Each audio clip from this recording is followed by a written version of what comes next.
Chevreuse is comedically good, and I'm here to break down the math on why and what teams she should be used in. Per usual, I won't go into full detail explaining how her kit works, as by now you probably already know this. But to briefly summarize, she is a pyro healer with a kit that focuses on using overload to provide buffs to the team. Those buffs being 40% resistance shred to pyro and electro, an attack percent buff that will usually be between 20 to 40%, and a damage bonus buff to both pyro and electro, which can ramp up to 60%. The resistance shred needs a full team of pyro and electro units, and triggers anytime any party member triggers overload.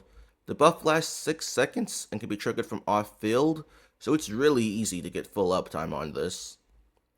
The attack buff triggers when Chevreuse uses her hold skill with an overcharged ball, which she gets anytime a party member triggers overload, and this buff lasts an entire 30 seconds, so pretty much any rotation will have full uptime on it. And her damage bonus buff triggers each time a party member is healed by Chevreuse. This buff also has excellent uptime, but just keep in mind that it takes a while to fully stack, so your off-field characters will likely only have 1 stack, and your on-fielder will get to 3 stacks for the full 60%, but they won't be there the entire time. With all of these buffs combined, Chevreuse has an incredible amount of buffing. To put it into perspective, a C6 Chevreuse will buff the damage of someone like Raiden by 37%, which is more than Bennett, who usually buffs her damage by about 30%. This is also about the same amount of buffing that a C6 Pharazon gives to an Anemo DPS.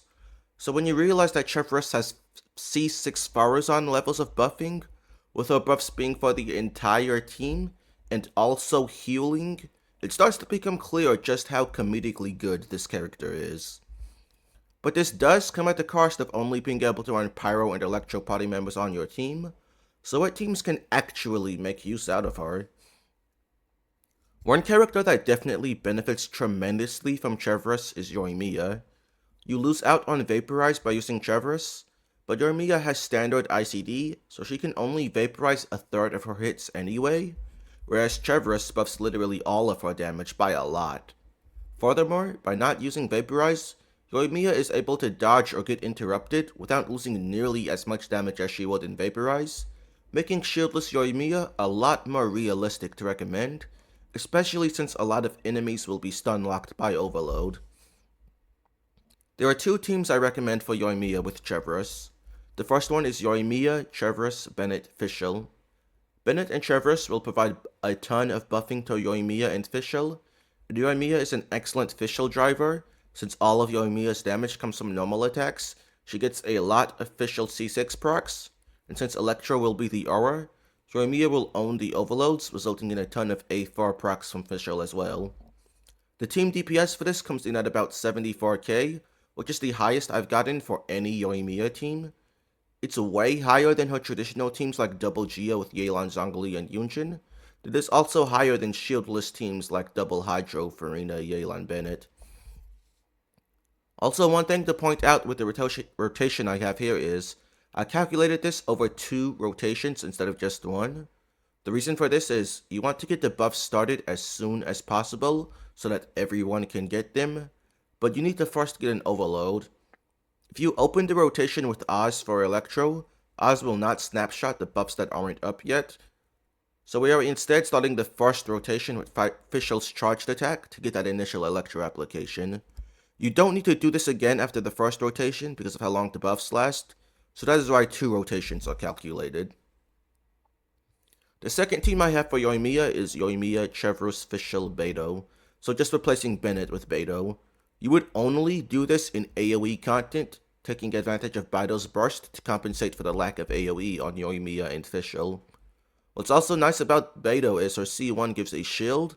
It's not very strong, but it can take 1 to 2 hits and prevent Yoimiya from getting staggered. Beidou also gives a poise increase, which can prevent Yoimiya from getting interrupted by some lighter hits.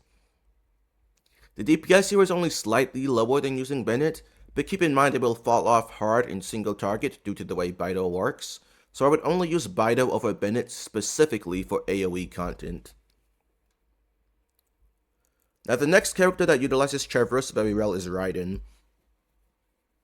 I already covered Raiden's Chevreuse teams in my Raiden video, so if you've seen that video already, you can feel free to go ahead and skip this section.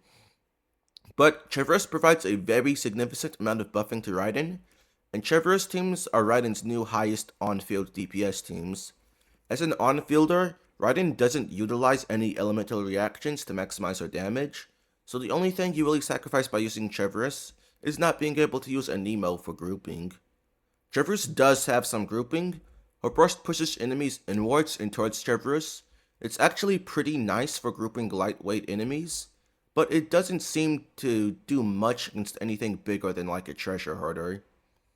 With Chevreuse, compared to a Nemo in AoE, you do also gain the ability to refresh your resistance shred even against a new wave of enemies. So depending on the exact content, everything Chevreuse provides can still be more valuable than a Nemo even in AoE content. It will just depend on how important grouping is for that specific content. There are 3 different teams you can go with for Raiden here. The first is Raiden, Chevreuse, Bennett, Zhongling. We use Zhongling here to have off-field Pyro in order to refresh the resistance shred from Chevreuse. Without off-field Pyro, Raiden will only get it for about half her field time. This is a really strong team that comes in at about 74k DPS, the highest DPS of any on-field Raiden team. You can forego using Zhongling and just not have full uptime on the resistance shred, and instead use Sara. The DPS here is basically the same as using Zhongling, but you do less sustained damage, but also a lot more front load. Between Chevreuse skill casts, Sara's burst, and Raiden's burst, assuming Raiden crits, the team can easily front load like 500,000 AoE damage. The main problem that those two teams have is playing Circle Impact with Bennett, without having a Nemo for grouping, while also having Overload potentially knocking enemies out of Bennett's circle.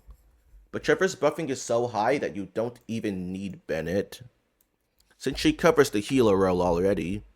If you don't want to use Bennett, you would go with Raiden, Chevreuse, Sara, Zhongling. The DPS is only slightly lower than the other 2 teams, the front-loaded damage is still good, so not being restricted to Bennett's circle can definitely result in better performance despite cheating lower, depending on the exact content. Raiden and Yoimiya are the 2 characters that I think benefit from Chevreuse the most, but they are not the only characters that benefit from R. An example of another character that can utilize Chevreuse really well is Klee. For Klee, you go with the same team structure that you do with Yoimiya, with Klee, Chevreuse, Bennett, Fischl. And just like the Yoimiya team, pretty much any team with a Pyro on-fielder and Fischl as the Electro, I will have calculated over 2 rotations, with Fischl using her charged attack in the first rotation. This is pretty self-explanatory. Klee doesn't utilize Vape or Melt for her own damage very well, so Chevreuse being able to buff all of Klee's damage very well should come as no surprise. However, Klee can use her rapid Pyro application to enable Farina to forward Vape, which has been her new strongest team since Farina came out. In terms of DPS, the Chevreuse team is actually slightly higher, but it's basically equal. The Farina team does have Kazuha for better grouping, and can also use Farina's Constellations for excellent vertical scaling, so I definitely wouldn't call the Chevreuse team better than the Farina team, but it should be a very competent and comparable option for Klee. Being a competent and comparable option when compared to a Farina team is a very good thing. You can also use Diluc in this team structure. This is a bit higher DPS than Vape and Melt for Diluc, so it's definitely a competent team option for him, but just like with Klee, the other team options are only slightly behind while having Kazuha for better grouping. So this is a competent team option, but I can't say it's his best team. But once again, having more competent team options is very good. Now, a very curious option for Chevreuse team is Lyney. Lyney is a Pyro unit that doesn't utilize Vaporize or Melt for his own damage anyway. However, Lyney doesn't really have great synergy with any Electro units, and Overload does fully remove Pyro Aura, so you do run into the risk of missing out on Pyro Aura and Lyney's damage bonus buff if the Overload happens at the wrong time. The team I would recommend for Lyney Chevreuse is Lyney, Chevreuse, Fischl, Zhongling. It may seem like Fischl is too much Electro and you won't have Pyro Aura up often, but Lyney doesn't normal attack, so she isn't applying Electro from her C6. Without her C6 and A4, Fischl's Electro application is only about every 3 seconds, so Zhongling will apply way more pyro than Fischl does electro.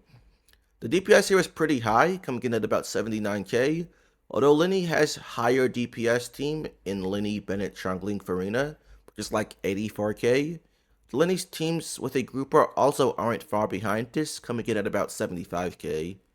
The main advantage this team has is it doesn't use Bennett, yet is still pretty competent with Lyney's team options that do use Bennett. So if you wanted to use Lyney without Bennett for whatever reason, this is the way to go. One really interesting thing I've calculated is a C6 Chevreuse is actually an upgrade for Aggravate Cyno, despite not getting the resistance shred. Even without a full Pyro Electro party, Chevreuse is still covering the team's healer slot, providing a large attack percent and damage bonus buff to Fischl and Cyno. And Cyno does get full uptime on both buffs. His prior best Aggravate teams were only like 58k DPS, while Chevreuse brings it up to 62k. It is still not even close to Quick Bloom, so I don't recommend playing this for Cyno, but if you are a psychopath and prefer Aggravate over Quick Bloom, there you go. Another funny thing I've calculated is Razor, Chevreuse, Fischl, Bennett, using Bennett's C6 for Razor to deal pyro damage on his normal attacks, while dealing electro damage with his burst and skill, so he's being buffed by both damage types from Chevreuse. What makes this so funny is I got the highest damage build for Razor on this team being using 4-piece Crimson Rich and a Pyro Goblet, although Attack Goblet was pretty similar to Pyro. This isn't a great team by any means, but for a 4-star DPS, 58k DPS is pretty good, and it's kind of just a hilarious team.